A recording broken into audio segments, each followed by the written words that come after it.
Nitish Kumar Joshi, Samajwadi party से युवा नेता हूँ और मैं सक्रिय रहा लमसम सन 2020 से मैं डॉक्टर नवल किशोर के साथ सक्रिय रहा और वो अच्छे व्यक्ति थे और अब भी अच्छे हैं। मुझसे या उनसे कोई गलती हुई थी, मैंने अपनी नहीं कोई उनकी बुराई नहीं करना चाहता हूँ, लेकिन मैं क्षेत्र की समस्या के लिए मैंने अपनी बात रखी थी उनसे, लेकिन उन्होंने मेरी बात भोजपुर विधानसभा में कम समय दे पाया। मैंने जनता के दुख सुख के लिए मैंने उनसे कोई पैसा नहीं मांगा।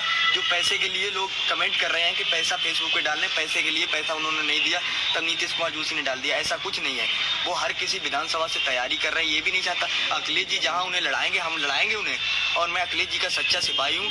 और जो बयानबाजियाँ भई हैं, मैं उनसे आपके चैनल के माध्यम से मैं उनसे माफ़ी भी मांगना चाहता हूँ। गलती में मुझसे हो गया, वो भी नींद में थे, उन्होंने मुझसे भी कुछ कह दिया और मैंने भी उनसे कह दिया, तो कुछ हमारे कुछ द्वारा गया लोगों के बुजुर्ग द्वारा जो सम्मानित नेतागण हैं उनके द्वारा मैंने समझौता मान लिया था। फिर भी मेरे पास कोई सबूत नहीं। मैंने उनके साथ देर रात मेहनत की, मैंने उनका टैटू भी बनवाया था, लेकिन मैंने टैटू हटवा दिया क्योंकि मुझसे कुछ लोग क्षेत्र के ऐसे करते थे, कुछ बुराइयां भी मान, लेकिन वो नवल किशोर अच्छे नेता है और हमारे नेता, हमारे पार्टी नेता है। मुझसे कुछ गलतियां हो गई तो मैं क्षमा भी चाहता हूँ। लेकिन क्या कारण रहे थे उसके जो आपने विरोध किया सोशल मीडिया पर, आखिर कारण क्या था वो थोड़ा खुल के बताइए। कारण ये था, मैंने जनता की कई समस्या थी, मेरे क्षेत्र में कई घटनाएं हो गई थी, मैंने उसके लिए मैंने विरोध किया था कि आओ और मेरे जनता की समस्या का समाधान करो। मैं कोई उनसे जनता को पैसा नहीं दिलवाना चाहता हूँ। लोगों की आए दुख सुख में शामिल हो, वही नेता हमारा है। जो हमारे दुख सुख में शामिल हो जाए वही नेता हमारा है। फिर क्या समझौता हुआ, क्या बात हुई? उन्होंने कहा मैं होली के बाद आऊँगा और लोगों से मिलूंगा, जहाँ जहाँ बड़ी घटनाएं हो गई हैं तहाँ मिलने का काम करूँगा। और हमारे लिए मैंने यही कहा, मेरे लिए मैंने उनके साथ दिन रात मेहनत की और मैं फिर भी करूँगा, मैं ये भी कह रहा दिल से। फिर आपने सोशल मीडिया पर ऐसा क्यों लगा कि अब की बार हम उनको PTC भी नहीं जीतने देंगे, जिला पंचायत वो ऐसा कोई चुनाव है, वो लड़के दिखा मैं उनको हर चुनाव हरवाऊँगा? ये तो सब गलती में हो गया। रात की नींद में मैं जगा था।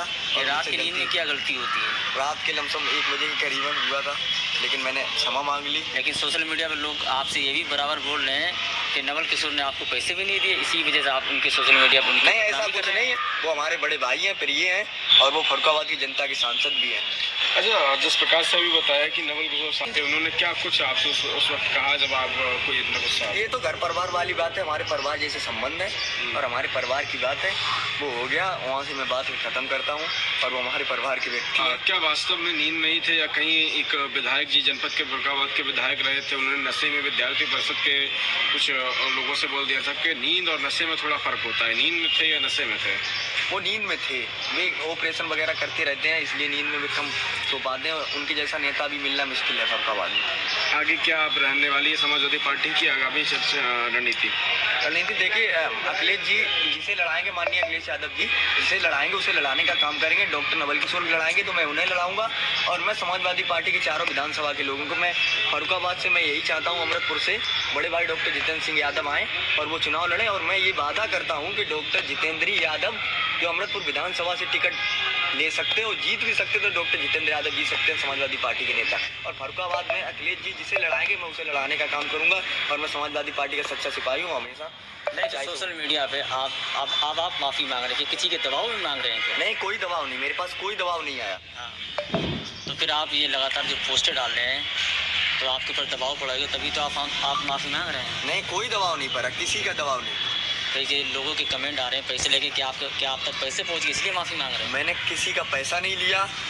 कोई कह दे मुझसे पैसा लिया, मैंने किसी का पैसा नहीं लिया और ना कभी लेंगे पैसा। मैं जनता की सेवा में रहूँगा हमेशा और अपने दुख सुख में, और मैं अपनी ग्राम पंचायत की तैयारी भी कर रहा हूँ।